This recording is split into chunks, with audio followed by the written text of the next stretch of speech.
You asked God for an answer. But what if you already got it and didn't recognize it?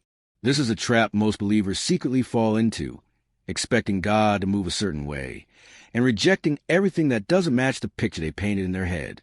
You prayed for breakthrough, and now you're facing loss. You asked for direction, and everything familiar is falling apart. It's not that God is silent. It's that his answer doesn't look like what you expected. Look at the life of Joseph. He had a dream from God, a vision of influence and favor. Then he was thrown in a pit, sold into slavery, and forgotten in prison.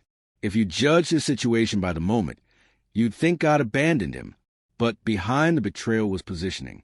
Behind the silence was strategy. The pain was part of the answer. Romans 8 verse 28 says, all things work together. Not just blessings, not just the obvious wins, but betrayal, setbacks, delays. That's how God works. He hides purpose inside pressure. You've been looking for a yes, that feels good. But sometimes God's yes feels like a closed door, like a broken relationship, like being left out of a room you thought you belonged in. God will say no to what you want to protect, what you need. Think of Jesus. He didn't come as a warrior king people hope for. He came wrapped in humility, born in a manger, rejected by men. If you had seen him, would you have called him the answer, or walked away disappointed? We want the miracle, but not the process.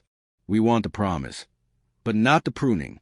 The Israelites begged for freedom and got the wilderness. Elijah looked for God in the wind and fire, but found him in a whisper. If you're only listening for thunder, you'll miss the voice of God. That's the hidden danger of expectation. It blinds you to what God is really doing. Right now, God may be answering you through frustration, through closed doors, delayed dreams, and uncomfortable shifts. You're praying for purpose, but God sends you pain. That's not punishment. That's preparation. Proverbs 16 verse 9 says, in their hearts humans plan their course, but the Lord establishes their steps. You had a plan, but God has a process, and they rarely look the same. Some of the most powerful answers come dressed like problems. That thing you're trying to escape might be the very tool God is using to shape you. That season you're rushing to end may be the only place God can speak to you without distraction. Don't miss the miracle because it didn't come in the wrapping paper you wanted that looks like silence or loss or detour. Will you stay faithful when the path makes no sense? You're not being punished. You're being positioned. You're not being ignored. You're being refined. The answer is already here. You just have to see it with spiritual eyes. God's answer may not look like what you expected, but it is exactly what you need.